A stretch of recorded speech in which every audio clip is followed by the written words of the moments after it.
I couldn't even look at Jacob's mom without bursting into tears. The desperation in her voice became etched to my mind. No one should ever go through something like this. A parent's worst nightmare. The money for the search and rescue helicopters was used up in 36 hours, and now we were relying on the state and local municipalities to help with the search for Jacob. He was an avid hiker and understood everything there was to know about those mountains, so we were surprised to know that it was only his dog that returned back to the car that day and was waiting for his owner. That's until the security guard from the parking lot alerted everyone of a missing hiker. Due to the heavy fog out in the forest, helicopters proved to be less useful in the mornings, so the search was limited between 10 in the morning until about an hour before sunset. But we couldn't wait. The four of us had grown up together practically, and we had taken many trips out to the forests up in the northeast many times before. But if this proved anything, was that if Jacob had a tough time in the area right at the end of summertime when there were no challenges due to the weather, then we probably wouldn't stand a chance. He was the best hiker out of all of us. He had done long multi-day treks, even internationally. Those were his vacations. Still, we had to figure it out.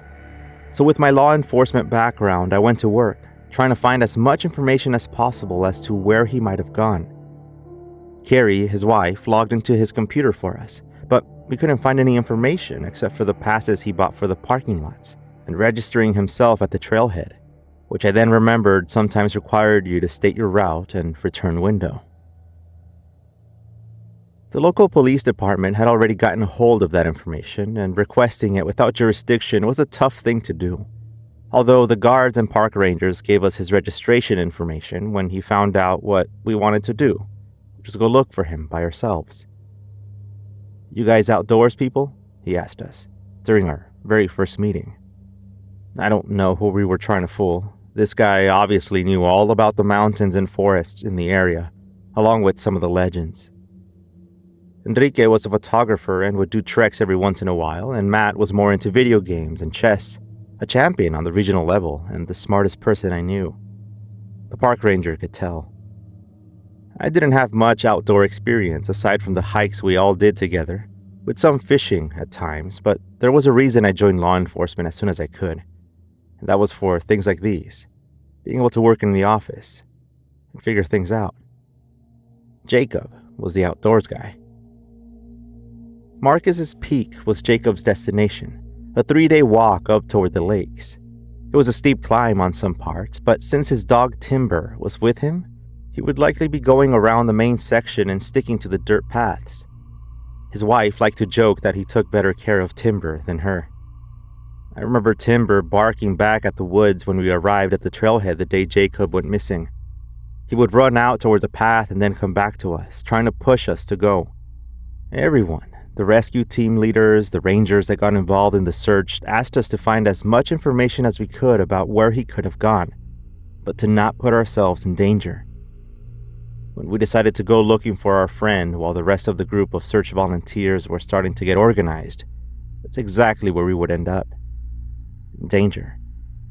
In places we were never supposed to see. Timber would not leave our sides, and I decided to bring him along. He had a dog vest and a small water bowl and a sweater tied to it. We got our gear together and set out very early one morning after getting our updates from the search team.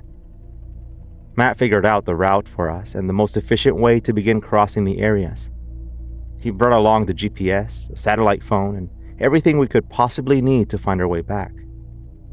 First aid kits, medicine, and bear spray, Enrique reminded us when we were in the car. People in the area had been spotting more bears in there, and with those thoughts, we all grew quiet. What if Jacob had been attacked?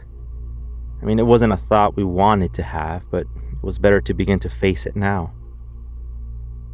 Timber had been on alert since Jacob went missing, standing by the door while waiting at Carrie's house.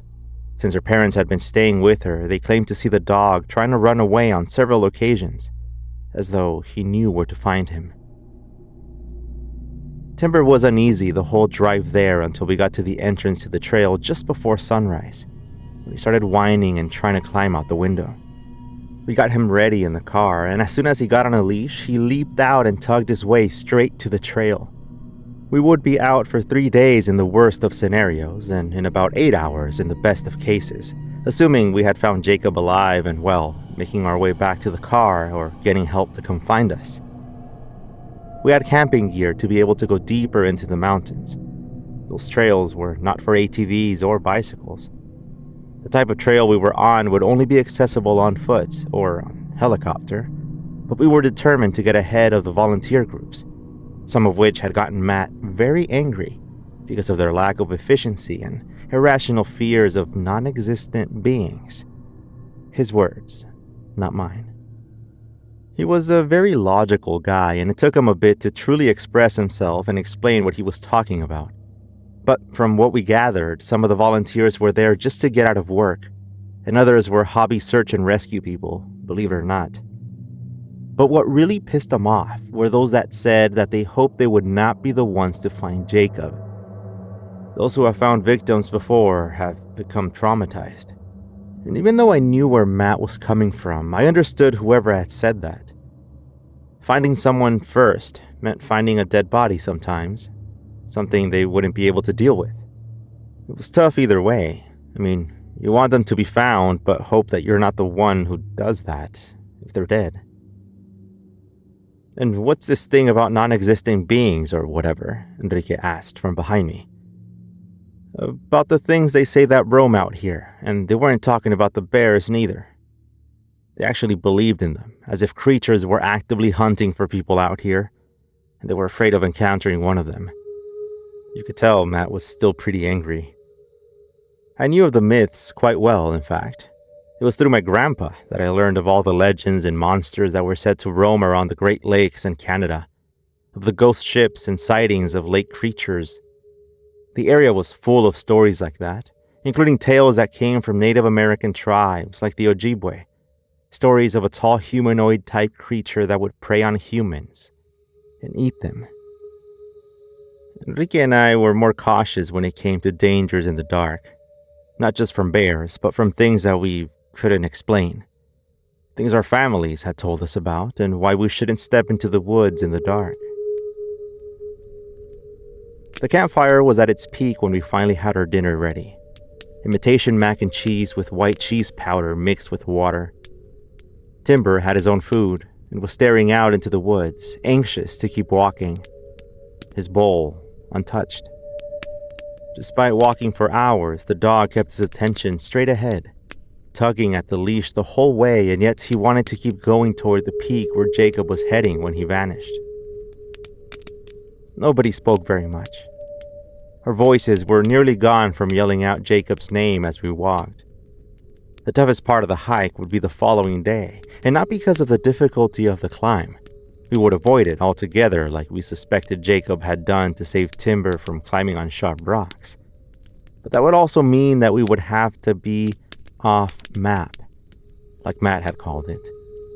For a few hours, we would be away from the marked trail, something Jacob would do quite often on his own.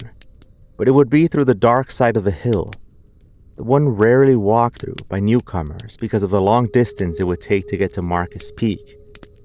The locals would avoid it because of the stories that surrounded it. The fire was dying out at around 9 at night. We had already set up our tents, with Matt being the first to say goodnight.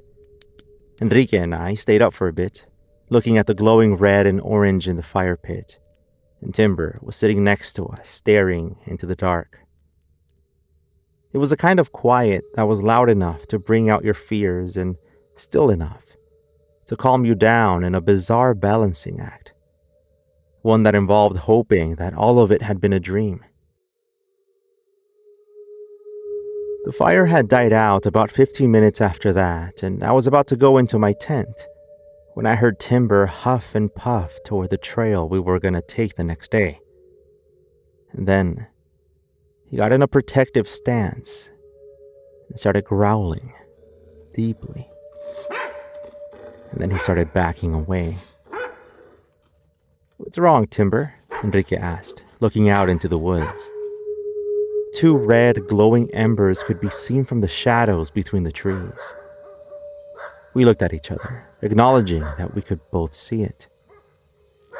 At about 2 meters off the ground, the two lights rose even higher as Timber burst into a full-on defensive bark, backing away toward us. Enrique and I stood up and faced the thing that was in the dark. I then reached into my pocket to grab the flashlight, and when I aimed at it, Timber's barks became yelps. Enrique screamed, and I stood there, frozen, as this thing stared us down. A tall and abnormally thin, human-like figure with pale skin that looked like it had just come out of the trees. Its eyes were no longer glowing red against the light. They were deep and dark gashes. It stood maybe 20 feet away from us, completely still. Timber had stopped barking as he backed away from it. And then my light turned off. Matt let out a scream from inside his tent as I shook the flashlight to try to get it to work, but all it did was flash. On and off, on and off. Enrique was moving in the dark and I could hear him yell. I suspected he had tripped over the unburned logs on the fire pit while running toward Matt's tent. We both yelled out for Matt, but his screams only got louder until we heard the sounds of ripping fabric. His screams moved toward the dark woods as the strobe of my flashlight shined on the trees. His screams turned to echoes in the distance, and soon, they were gone.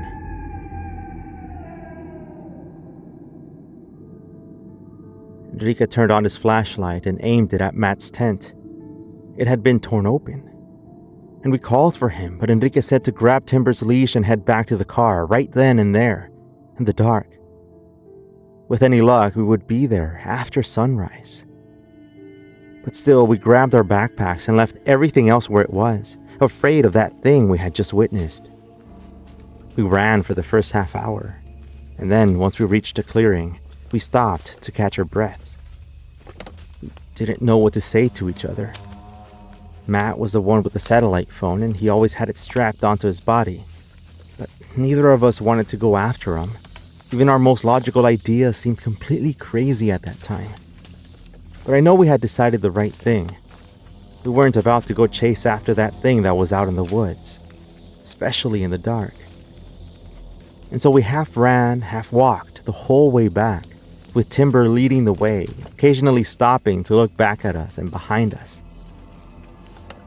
The sun had just come up when we made it back to the car. The security guard spotted us and left his booth to run up to us. We explained what had happened, something that visibly shocked him. We had just seen a creature out there that took Matt, and we needed help immediately. And I don't know how I remembered this at that moment, but Matt had given me a code for his GPS tracker that could be looked up online. And so I asked the guard about an internet connection, which he responded that was only available at the main office a couple of miles north where the parking lot was, but to get on the truck and head over there with him. We got there and I entered the information, and my heart dropped when I saw the tracker still moving at an abnormally high speed around the hills of the mountain. The guard was calling emergency services while we were watching it unfold, and Enrique was recording the screen with his phone. We traced it as it moved around the hills and then either climbed or went into the mountain before the tracker lost connection. It was helpful to the police, though, although in their final statement they said that the disappearance had been due to an animal attack, and they had come to the conclusion once they had found parts of Matt and Jacob's body on the trees, the entrance of the remote caves on the east side of the mountain, just a day after Matt's disappearance. And thanks to the GPS coordinates. Enrique and I don't walk in the woods anymore. And sometimes when we talk about it, we try to convince each other that we saw something normal, an animal of some sort. But deep down, we know it wasn't anything like it. We started believing in things that, as Matt said, were non-existent beings.